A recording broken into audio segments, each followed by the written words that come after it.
Hello, in this video we're going to be looking at the Denon MCX8000 and how you can use the supplied engine library software with this unit alongside the also supplied Serato DJ software as the perfect backup solution should something go wrong when you're DJing using this unit with Serato and you quickly need to DJ using no laptop because the laptop's crashed or whatever. You've just got to carry on. I'm going to show you how to put your whole set, everything that you had with you that you wanted to play in Serato, onto a USB drive using Engine, and then DJ as if nothing had ever happened on the Denon unit using the screens, using the waveforms, and pretty much like you were DJing on Serato with your laptop plugged in. So it's an awesome way of making sure you've got a backup that can literally be in your back pocket just in case anything goes wrong. Now, Denon gear is designed to be played on in public.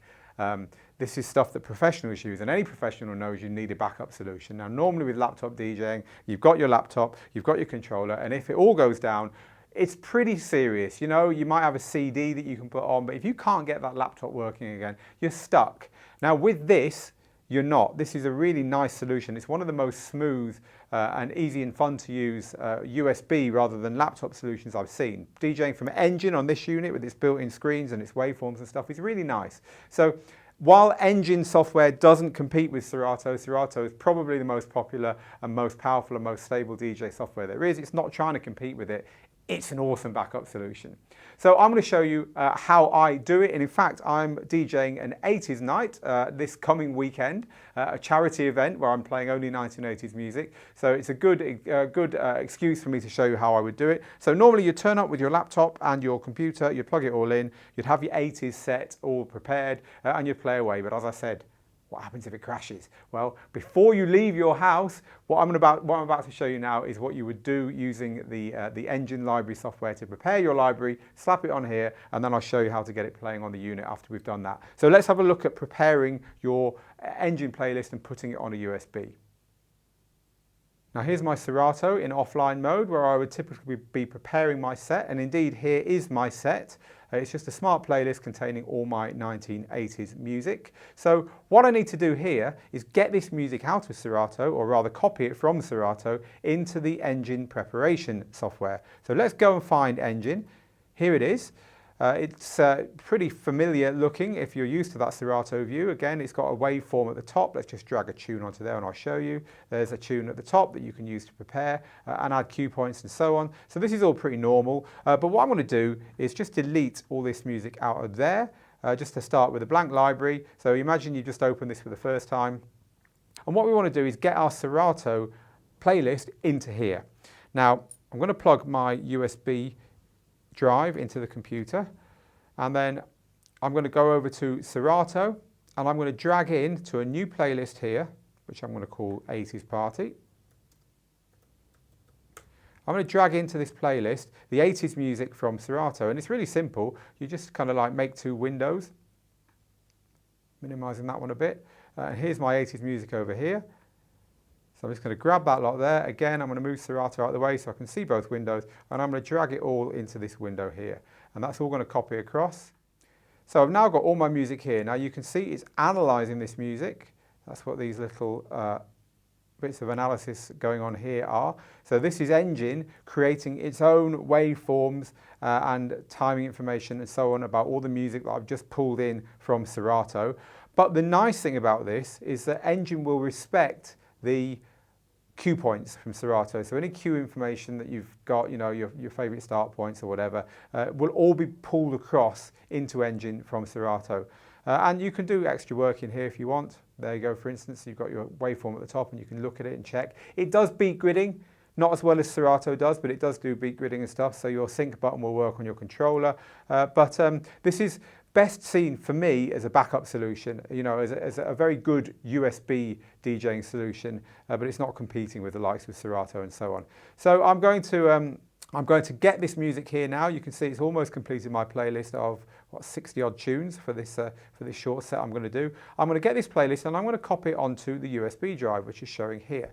So what I want to do on here is add a new playlist here. I'm going to call it my 80s Party.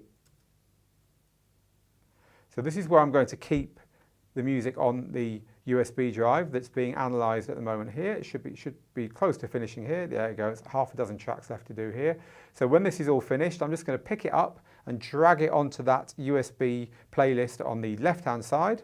Just pick up all that music there, drag it onto here, drop it on there, and it's copying all across now onto the USB drive. And this step here, you've seen it's taken me for a short DJ set, it's taken me a couple of minutes to do it. This step here is the only additional step you need to have this awesome backup solution we're talking about ready to go with you to your gig.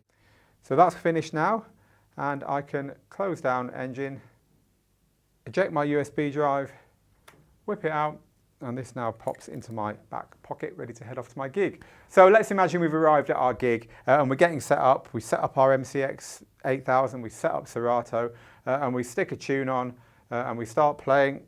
Everything's looking good, and we're DJing away, everyone's having a good time. And for some reason, this unit crashes. The software crashes, the laptop overheats, you forget the power cable and you don't realise it, and the battery's gone down to naught. Whatever, some reason your software fails. What are you going to do? This is where this little boy comes to the rescue. Now, it's a good idea to have this always plugged in, of course, so we'll just plug that in there now. Just have that always plugged in on your unit, ready and waiting just in case you should need it. Remember, we've got the whole set. The whole set that we're playing from here is on that there, so we could play the whole night from that if we wanted to. So let's just imagine there's an issue and this crashes. I'm just going to press quit.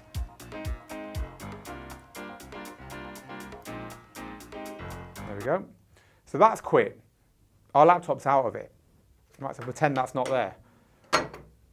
With Engine, we can quickly switch the two main channels, channels 1 and 2, over to Engine, and we can quickly select from here the tracks that we want to play from our playlist. It's just as easy as selecting on Serato. Quickly pick a track from our 80s collection, load it up, hit play, and we're back in business. We've got the waveform there, we've got the sync buttons that work, we've got all our effects at the top here because this unit comes with a lot of powerful digital stuff built in, doesn't matter whether you're using the laptop or not, filters and so on. So we've got a really nice solution, waveforms, everything we could possibly want. I can now move over to the other deck and load something else up, and I'm ready to DJ on both decks. We're off and running without the need of a laptop. And that to me is actually the biggest advantage of the Engine software solution on here that comes alongside Serato DJ. Not so much DJing on its own, although it's all right, it's a lot better than most on its own. You've got the waveforms, the sync, the effects, and blah, blah, blah. Not so much DJing on its own, but DJing as a backup to your Serato system. What a great peace of mind for the working DJ to know that you are literally 5 seconds away from not only getting the music playing again, but playing the whole damn night without the laptop should you really have to. So there's our quick look at using Engine on the MCX8000. And if you've enjoyed this video, please do subscribe to the channel. There's lots more videos both about this unit and DJing in general, of course, here. And if you like digital DJ tips, also, why not subscribe to the site? There's a join link below. There's lots of goodies waiting for you when you do that. I'm Phil Morse with Digital DJ Tips. I hope to see you again really soon.